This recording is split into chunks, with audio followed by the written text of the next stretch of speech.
One हमें जीवन देते हैं और वनवासी कबीले उनके रक्षक हैं, प्रकृति के रक्षक हैं। इसलिए उनका उत्थान, उनका विकास हमारा लक्ष्य होना चाहिए। इन्हें और इनके समान सभी को मुख्य धारा से जोड़कर रामराज्य में इनका विकास सुनिश्चित करना होगा। इनके लिए विद्यालय स्थापित करने होंगे।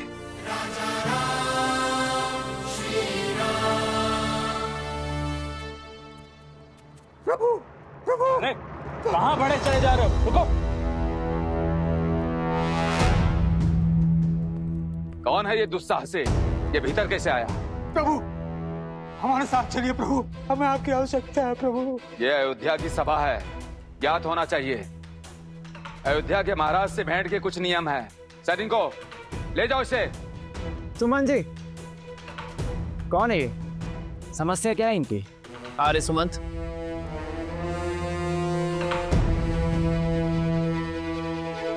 प्रभु, जो घट रहा है उसका वर्णन मैं शब्दों में नहीं कर सकता। कृपया चलकर देखें कि संसार क्या संकट झेल रहा है।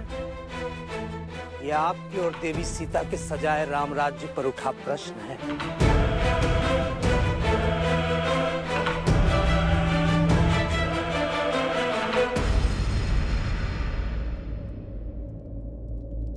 तुम्हारे वचनों के भाव तुम्हारे सत्य को दर्शाते हैं भद्र। श्री रामचंद्र कृपालु भजुबन हरण भव भय दारुणम नव कंज लोचन कंज मुख कर कंज पद कंजारुणम। श्री राम राम राम श्री राम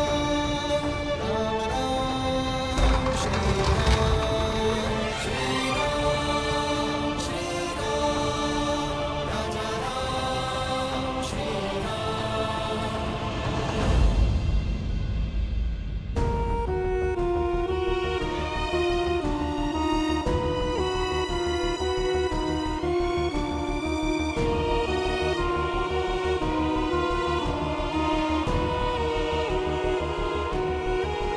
कौन है ये सब? ये अयोध्या के तो नहीं लगते। नहीं प्रभु, हम पुरुषपुर और कुभा से आए हुए शरणार्थी हैं। अयोध्यापति से शरण की भिक्षा मांगने आए। हमारे परिवार को यहाँ बसने की अनुमति दीजिए प्रभु। आर्य सुमंत, जी महाराज।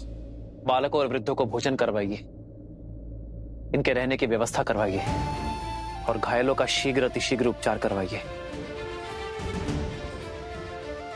सैनिकों, आओ सहायता करो।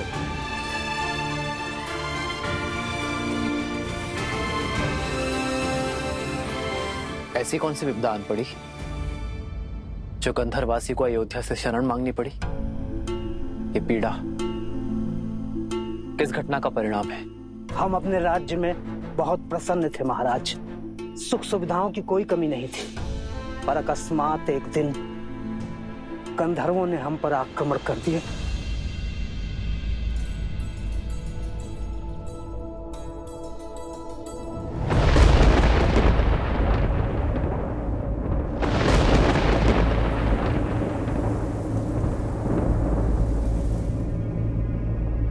ये वातावरण अचानक इतना भयंकर क्यों होता है?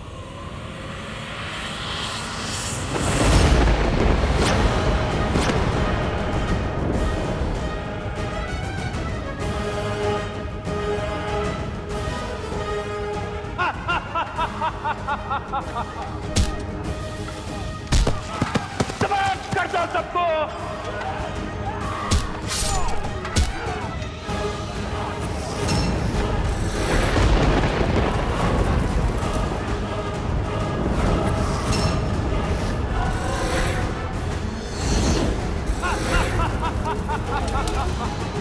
आपने जानने का प्रयास किया कि गंधर्वों ने यह आक्रमण क्यों किया? वो बाकी गंधर्वों से भिन्न है महाराज। उनका राजा गंधर्व वृश्क अपने समान किसी को नहीं मानता।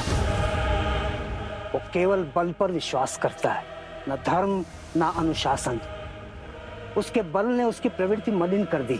इसी कारण उसे और उसके साथियों को बाकी गंधर्वों ने त्याग दिया है। वो कहते हैं, हम बलशाली हैं, जो चाहिए हाथ बढ़ा के छीन लेंगे। हमने पूछा कि हमसे क्या शत्रुता है, तो उन्होंने हमें प्रकृति का नियम समझा दिया। प्रकृति का नियम है कि दुर्बल सदा सबल के आगे विवश रहता है। तुम दुर्बल हो तभी शीश झुकाने के लिए जन्मे हो। हम शीश उठा के जीने के लिए जन्मे हैं क्योंकि हम बलशाली हैं। अगर बल है तो प्रदर्शन भी होगा।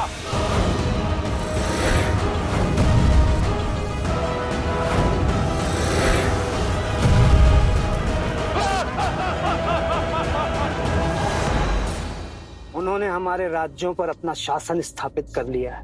बस इसीलिए हम आपकी शरण में आए। निर्बलों के बल, असहायों का सहारा, हमारे संकट का निवारण केवल आप हैं। आप। महाराज, आज्ञा हो तो एक सैनिक दल भेज दे वहां। नहीं भरत, ये समस्या उससे अधिक गंभीर है। ये बल का युद्ध नहीं, सोच का युद्ध है और इसे हमें शीघ्र अतिशीघ्र रोकना होगा भरत। बल से सब कुछ अपना बना लेने की यह सोच विष के समान होती है, जो एक पीढ़ी से दूसरे पीढ़ी में अवश्य जाती है, विवेक को दूषित करती है और जहां जहां धर्म की हानि होगी उसके विरुद्ध में खड़े होना राम और रघुवंश का परम धर्म है। आप निश्चिंत रहिए, मैं और भरत स्वयं जाएंगे। उन गंधर्वों की प्रताड़ना से आपके क्षेत्र को मुक्ति दिलाएंगे।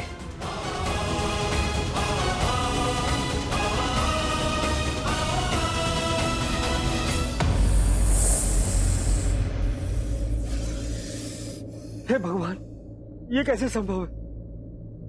अभी ध्यान में लीन थे लवकुश कि सर्प ने डस लिया, फिर दोनों को आभास तक नहीं हुआ।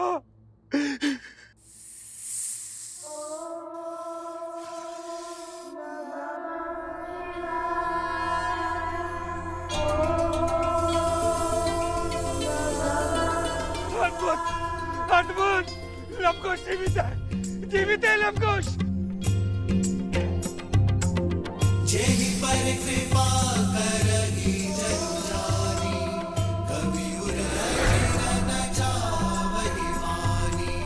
देव शिशु जन विनाति सूरा, जानकी सुत रूप लव कुश बोला, जानकी सुत रूप लव कुश बोला।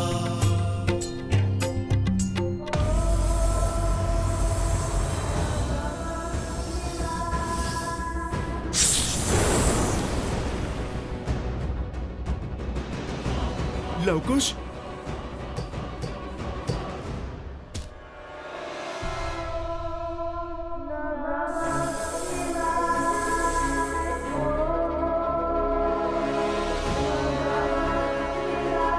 हर हर महादेव।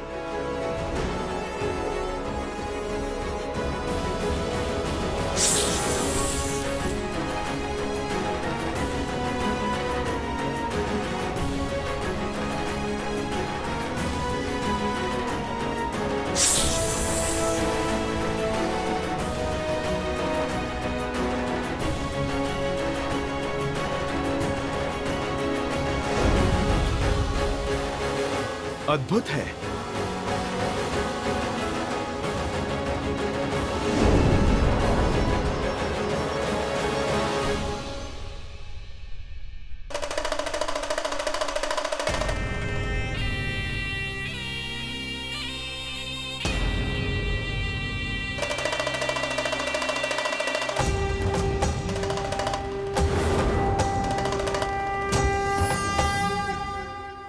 हे महादेव, ये तो स्वयं साक्षात नागराज वासुकी है।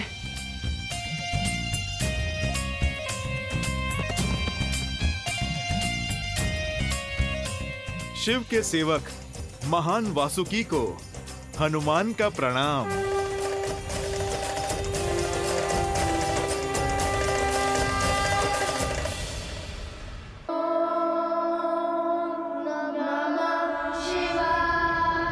लव, खुश, आंखें खोलो। तुम्हारे अटूट विश्वास और दृढ़ संकल्प से महादेव प्रसन्न हुए। देखो, भगवान शिव का सेवक वासुकी तुम्हारे समक्ष है।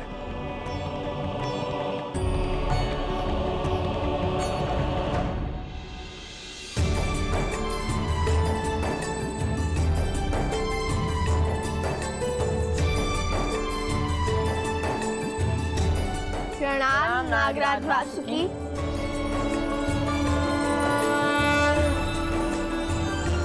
मैं तुम दोनों के लिए केवल नागराज नहीं हूं लवकुश, हमारा एक संबंध और भी है।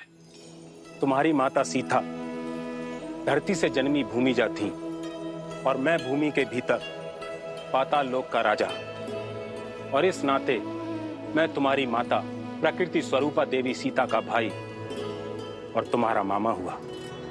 मामा श्री।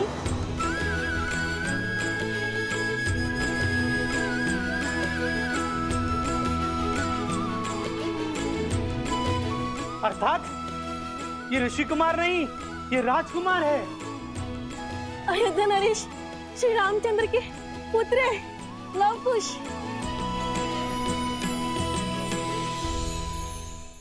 वर्षों पूर्व मेरे पिताश्री अयोध्यापति महाराज दशरथ ने ऐसा ही युद्ध लड़ा था जो उनका नहीं था।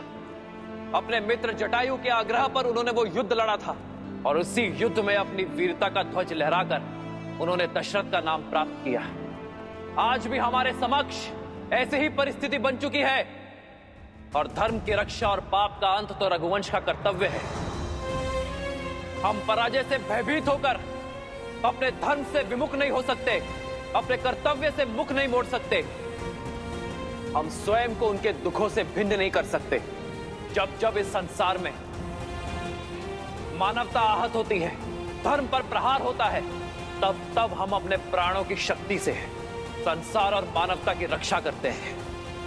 क्योंकि स्वयं के लिए तो केवल पशु जीते हैं, किंतु एक मानव तो संसार के लिए जीता है और संसार के लिए ही मरता है।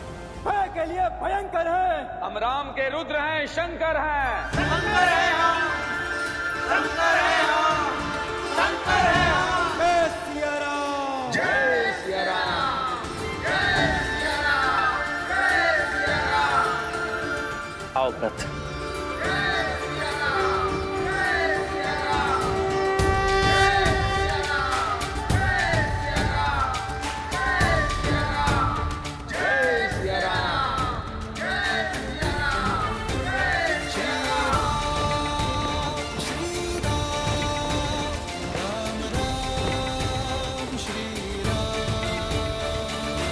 जब मेरी बहन देवी सीता ने धरती में समाधि ली तब मैं बहुत क्रोधित हुआ श्री राम पर, किंतु जब श्री राम ने सीता के इस निर्णय का विरोध किया तब मुझे समझ में आया कि श्री राम को भी सीता के वियोग की उतनी ही पीड़ा है जितनी पीड़ा सीता को हुई, और मुझे उन पर गर्व हुआ। और आज तुम दोनों पर भी गर्व है कि कैसे लोक कल्याण के लिए तुम दोनों अपने प्राण त्याग करने के लिए सज्ज हो गए। और आज ये सिद्ध हो गया कि तुम दोनों केवल जन्म से ही नहीं, कर्म से भी श्री राम और सीता के पुत्र हो। महादेव का ये सेवक उनका एक संदेश लेकर आया है। वर्षों पूर्व तुम्हारे पूर्वज राजा भागीरथ ने गंगा को इस धरा पर उतारा था और इस संसार का कल्याण किया था। आज पुनः उसी संसार के कल्याण हेतु उसी गंगा की सहायक नदी अर्पा, जो कि दक्षिण की ओर से बहती है, तुम्हारे शिवलिंग पर गिरकर इस धरा को पवित्र करेगी।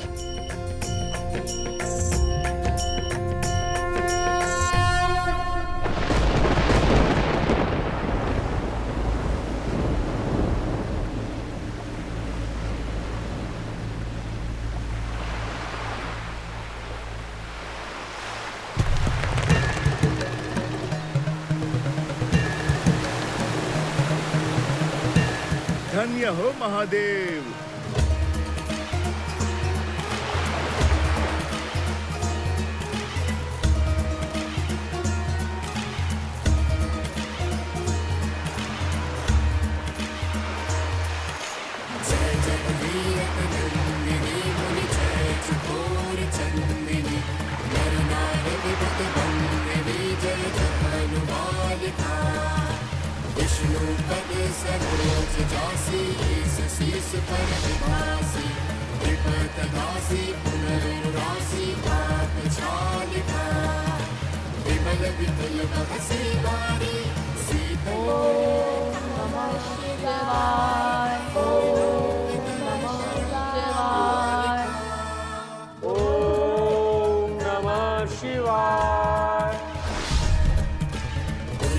पूजो पहाड़ शोभित शशि धवल धारा अंजन भव भार भक्ति कल्पधालिका तुलसी तव तीरथी सुमिरत रघुवंशी विचरत मति देहि मोह महेश कालिका।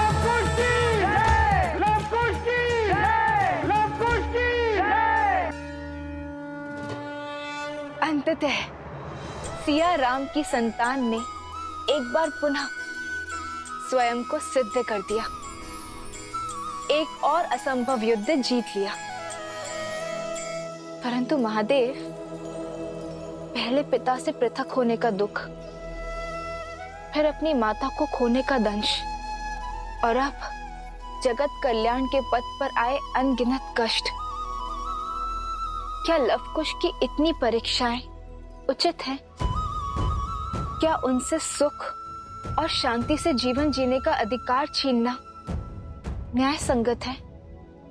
देवी, हर परीक्षा अपने साथ एक नई सीख लेकर आती है। लवकुश के जीवन में आई ये परीक्षाएं उनके लिए एक नई सीख तो लाई ही हैं, साथ ही संसार के समक्ष कुछ सिद्ध करने के लिए भी आई हैं। यूं समझ लीजिए कि सत्य का आवरण हटाने के लिए ही उत्पन्न हुई है। कैसा सत्य महादेव?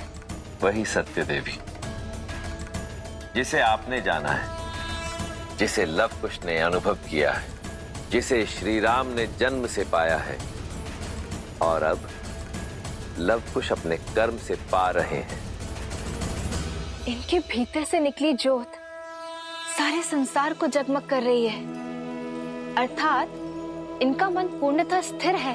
हाँ देवी, जो स्थिर है वही जागृत है, और जो जागृत है वही संसार का उपकार करने में सक्षम है, जगत को बदलने की शक्ति रखता है। जिस निष्ठा और धैर्य के साथ लवकुश ने निरंतर ये जप तप किया है, वो उनकी जागृति का ही तो प्रतीक है। ये सिद्ध करता है कि लवकुश संसार में धर्म का प्रकाश बनेंगे, अपने शौर्य और धर्म की ज्योत से संसार को ज्योतिर्मय करेंगे, श्री राम की विरासत को, राम राज्य को आगे ले जाएंगे।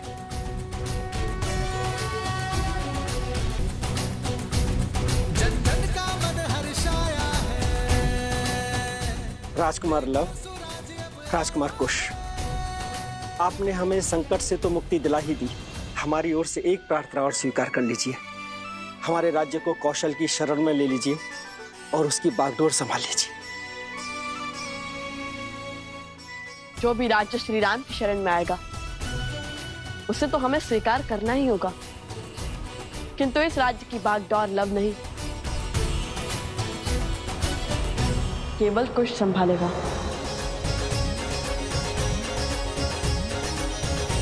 राजकुमार कुश की जय, राजकुमार कुश की जय, राजकुमार कुश की जय। माता कहती थी कि संसार में प्रेम से अधिक मूल्यवान और कोई वस्तु नहीं,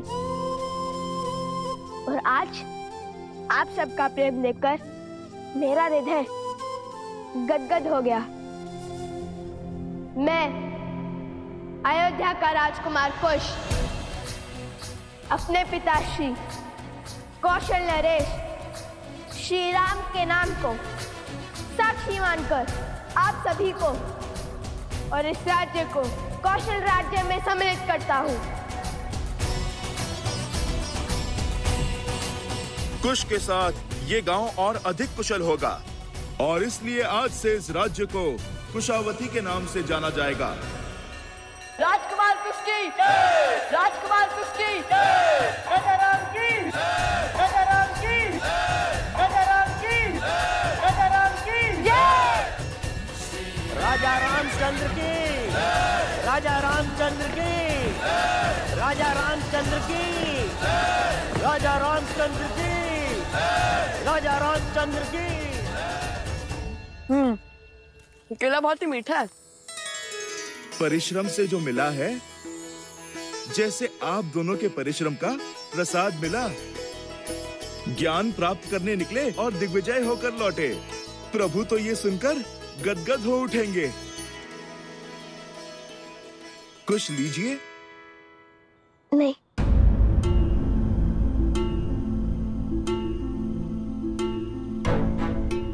क्या हुआ हनुमान जी, रुक क्यों गए? तुम और भोजन के लिए मना करो, तनिक असंभव प्रतीत होता है। बात भूख की नहीं है, वो मामा श्री वासुकी से मिलकर माता का स्मरण हुआ है बस।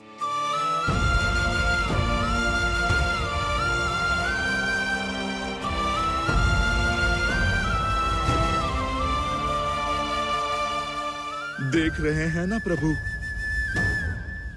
जो पीड़ा आप सह रहे हैं, आपके पुत्रों को भी उसी का दंश सता रहा है।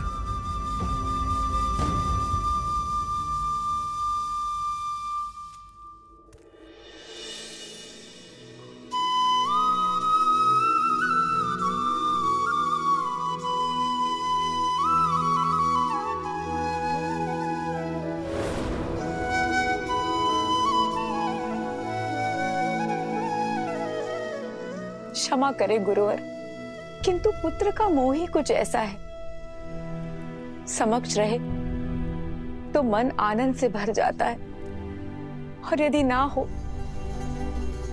तो आंखें भर आती है। आज मेरे मन में सहस्त्र प्रश्न उठ रहे हैं। क्या अयोध्या को कभी संपूर्ण सुख की प्राप्ति होगी? क्या हमारा परिवार कभी चैन की श्वास ले पाएगा? क्या संकट, क्या परीक्षा और कष्ट की ये घड़ी कभी समाप्त हो पाएगी? कितना समय हो गया रघुकुल के अंशों ने साथ मिलकर आरती नहीं की।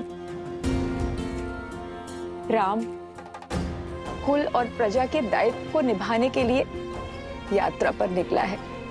भरत उसके साथ युद्ध भूमि में है, और मेरे पौत्र वो तो आने वाले समय के लिए स्वयं को सज्ज करने के मार्ग पर अग्रसर है। गुरुवर, क्या हमारे जीवन में केवल वियोग का दुख लिखा है?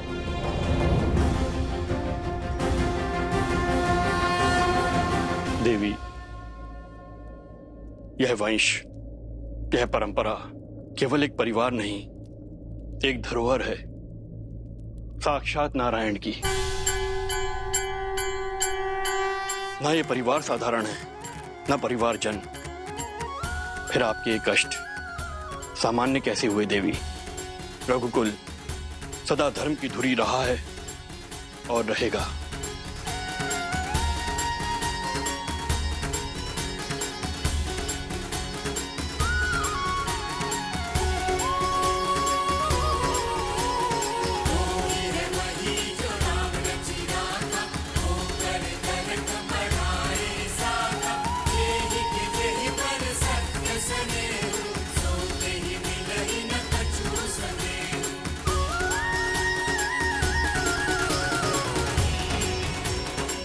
सूर्य वंश है ये।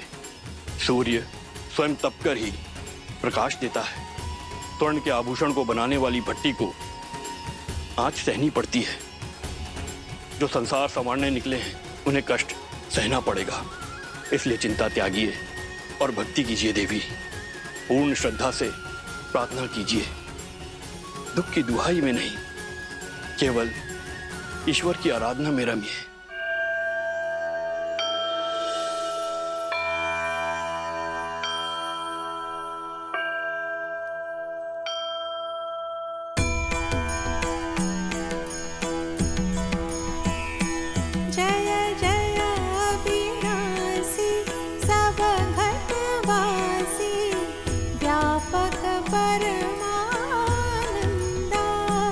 अविगत गौती तम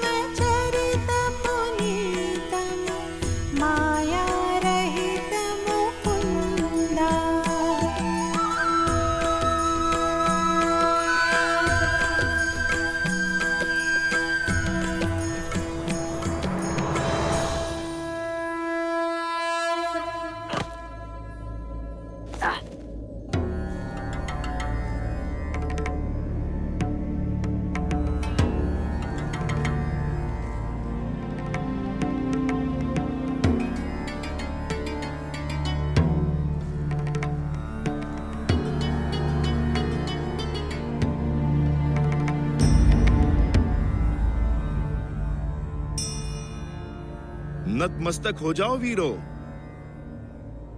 हम भगवान विष्णु के बहुत प्राचीन मंदिर में खड़े हैं। चलो कुश, अब संसार की दिशा सुधारने वाले भगवान विष्णु के पूजन स्थल को सुधारे।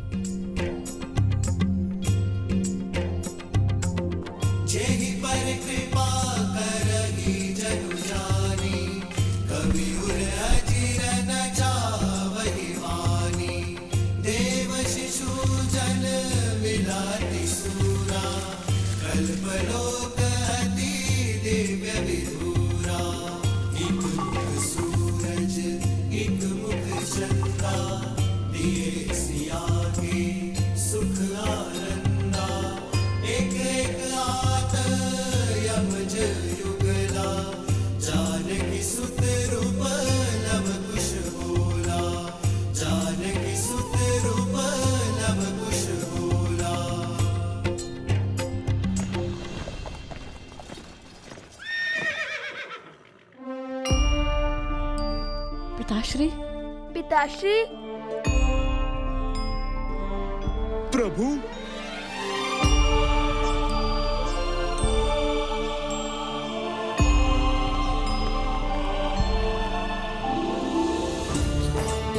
पिताश्री, पिताश्री,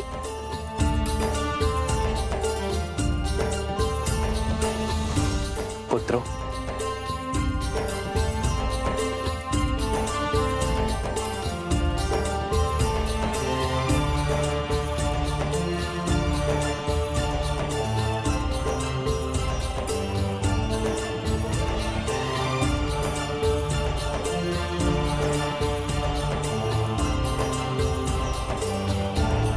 चाचा श्री,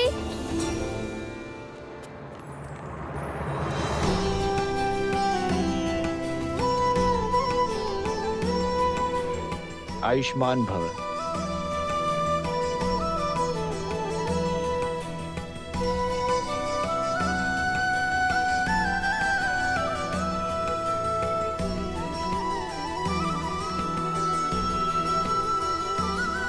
प्रभु, वो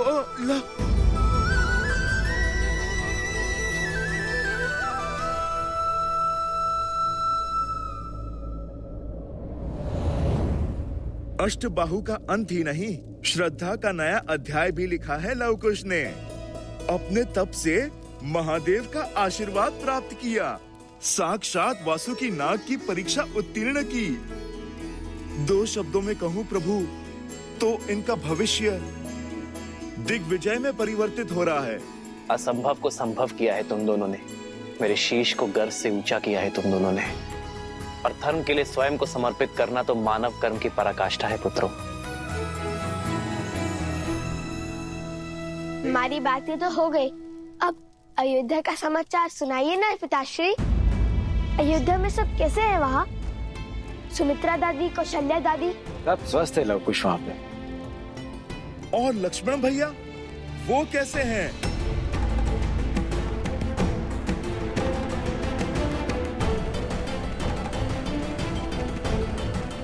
अयोध्या सकुशल है हनुमान, चिंता की कोई बात नहीं है। और रहा मेरे लक्ष्मण का प्रश्न, तो वो अपने इस भ्राता अपने राम की प्रतीक्षा में है। आपको उन्हें कहना होगा कि वो मुझे मृत्यु का ये दंड भोगने की आज्ञा दे दे। चाहिए हनुमान जी, और शुभ समाचार लेकर ही लौटिएगा। अयोध्या की लाज अब आप ही के हाथ में है। भैया, इतने समय के पश्चात लवकुश से भेंट हुई, आज रात्रि हम यहीं रुक जाएं? अवश्य भरत।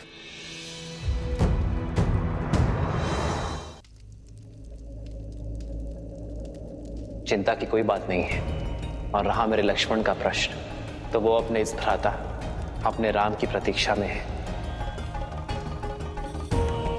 तो क्या लक्ष्मण भैया अभी तक प्रभु श्री राम की आज्ञा की प्रतीक्षा कर रहे हैं? हनुमान जी,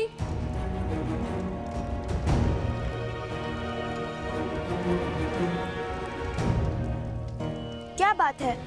आपकी आंखों में दुख और मुख पे चिंता? अपनी पीड़ा अग्निदेव से नहीं, हमसे कहिए क्या हुआ? चिंता नहीं, चिंतन कर रहा हूँ। मन कुछ घबरा सा रहा है, कुछ उचित आभास नहीं हो रहा। प्रभु को हृदय से लगाते ही उनके भीतर की अतः पीड़ा का आभास हुआ मुझे।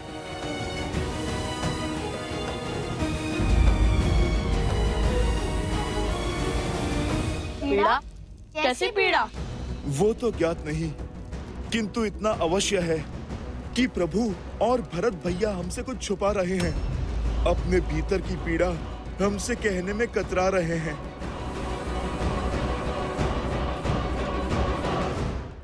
यह समय उचित नहीं है भरत। लवकुश और हनुमान को अभी लक्ष्मण का सत्य ज्ञात नहीं होना चाहिए। आपकी चिंता समझ सकता हूं भैया मैं। यदि उन्हें सत्य का ज्ञात हुआ तो धर्म के जिस पद पे वे अग्रसर हैं, इससे कहीं पीछे ना हट जाएं। अपने संताप में वे कहीं धर्म की हानि ना कर बैठे। लवकुश से अधिक चिंता मुझे हनुमान की है। मेरे जीवन की तो केवल एक ही प्रतिज्ञा है, अपने प्रभु की सेवा और प्रभु श्री राम की रक्षा। और मुझे इस जीवन में जब जब किसी भी अनिष्ट का आपके प्रति आभास होगा, मैं तब तब प्रभु उस आभास का निवारण करूंगा।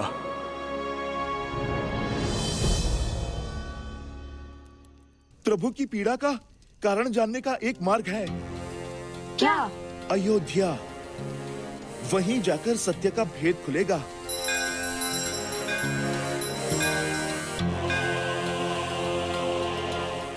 मैं यूं गया और यूं आया।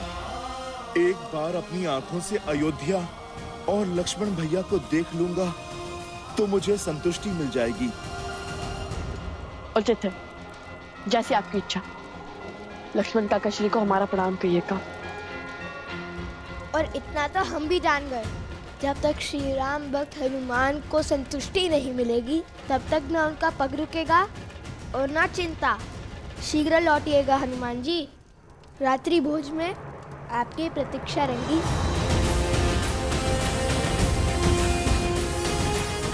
जय श्री राम।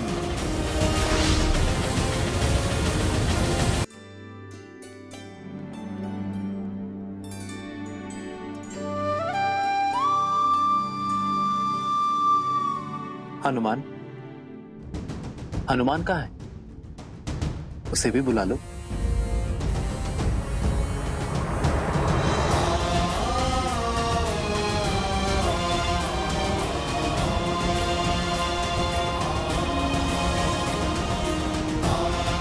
न जाने उन्हें आप पे किस दुख का आभास हो रहा था, क्या चिंता खा रही थी उन्हें, जो वो अकस्मात ही लक्ष्मण काका श्री से मिलने अयोध्या की ओर बढ़ गए।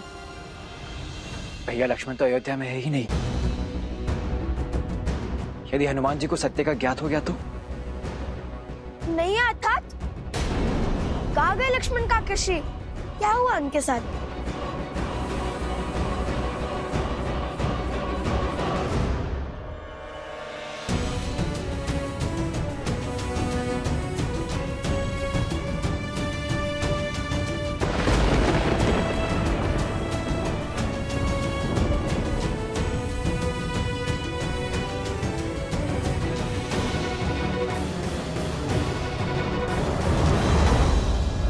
प्रभु,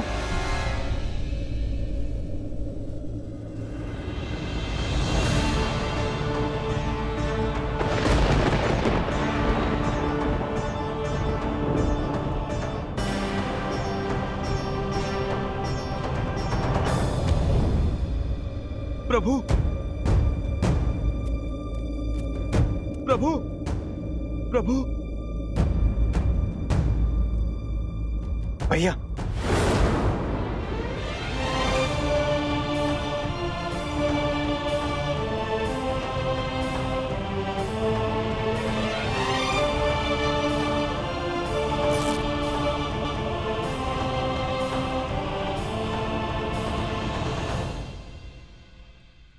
यूं किसी को बिना बताए अयोध्या जाने का क्या अर्थ था हनुमान?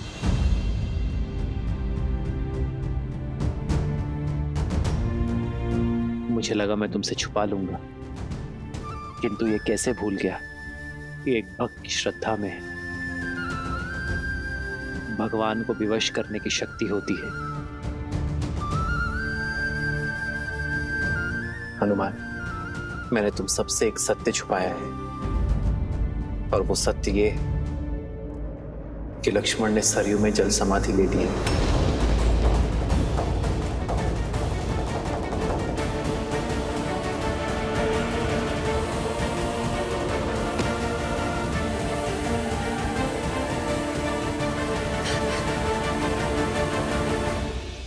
प्रभु, आपने लक्ष्मण भैया को रोका नहीं?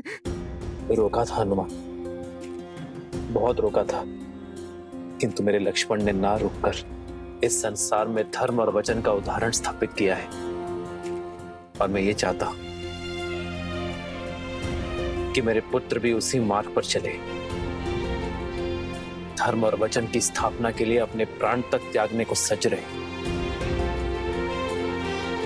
हनुमान, मैं जानता हूं दुख विराट है, किंतु ये समय टूटकर बिखरने का नहीं है।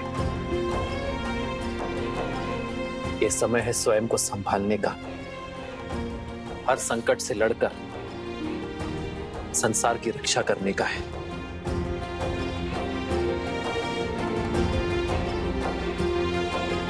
धर्म की स्थापना करना है,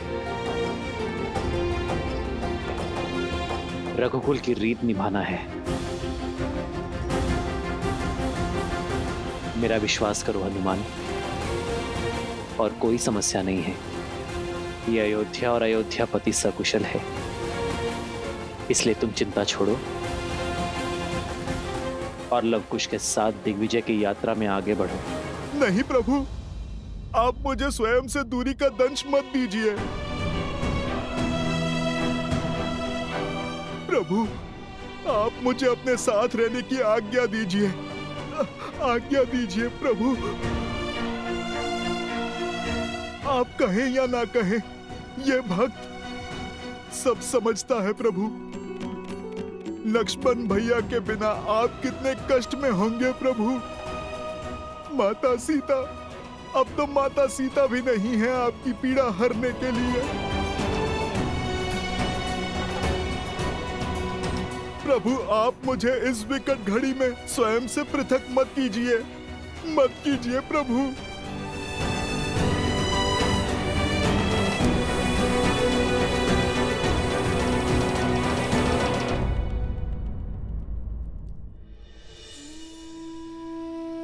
यदि आप हमारे कारण चिंतित है पिताश्री, तो आप व्यर्थ में ही व्यतीत हो रहे हैं। वक्त से इस विकट घड़ी में भगवान के साथ उनका सुख मत छीनिए। देखिए ना, आपकी चिंता हनुमान जी के मुख पर प्रदर्शित हो रही है। उन्हें आपके साथ रहना चाहिए, हमारे साथ नहीं। हम पर विश्वास कीजिए और ऐसे एक भक्त की आस मत तोड़िए। हनुमान,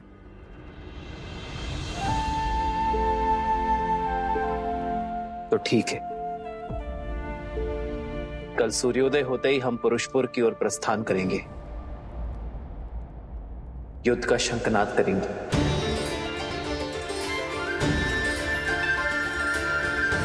और तुम भी हमारे साथ ही चलोगे हनुमान।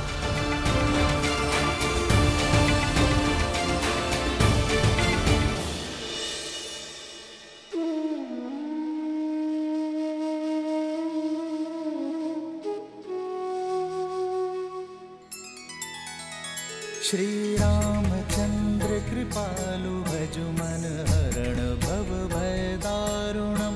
नव कंज लोचन कंज मुख कर कंज पद कंजारुणम। भगवान के अवतार